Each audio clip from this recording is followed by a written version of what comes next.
నమ్మకానికి అమ్మలాగా ఆయన పేరు ఉన్న ప్రతిసారి జగన్మోహన్ రెడ్డి గారితో పాటే జైలు వరకు కూడా నడిచిన వ్యక్తిగా విజయసాయిరెడ్డి గారి పేరుని చాలా స్పష్టంగా చాలా ధైర్యంగా చెప్పొచ్చు. ఏ నాయకుడైనా సమస్య వచ్చినప్పుడు జారుకోవాలని చూస్తారు. ఏ నాయకుడు కాదు, ఎవరైనా సరే ఆ నాయకుడికి సమస్య వచ్చినప్పుడు పక్కన కామెంట్స్ చేయడమో జారుకోవాలనో చూస్తారు. 100కి 100% మనసా వాచా కర్మణ పనిచేసిన నాయకులు పక్కన ఉండడం మాత్రం ఆ నాయకులు చేసుకునే అదృష్టంగా చెప్పొచ్చు. అది అటు చంద్రబాబు నాయుడు గారికి కావచ్చు, ఇటు కేసీఆర్ గారికి కావచ్చు, ఇటు రేవంత్ రెడ్డి గారికి కావచ్చు, ఎవరికైనా సరే అలా భావించగలిగే ఒక నాయకుడు, ఆ స్థాయి నాలెడ్జ్, ఆ మాస్టర్ మైండ్ ఉన్న వ్యక్తులు పక్కన ఉండడం మాత్రం ఆ నాయకులు చేసుకునే అదృష్టంగా చూడాలి. జగన్మోహన్ రెడ్డి గారికి ఆ సమయంలో కలిసి వచ్చిన ఆ అదృష్ట రూపమే విజయసాయిరెడ్డి గారు.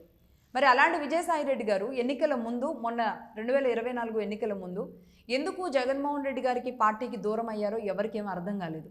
విజయసాయిరెడ్డి గారు జైల్లో ఉన్నంతకాలం జైల్లోనే కూర్చొని చర్లపల్లి జైల్లో పార్టీకి కావాల్సిన లెక్కలన్నీ కూడా జగన్మోహన్ రెడ్డి గారితో కలిసి వేశారు.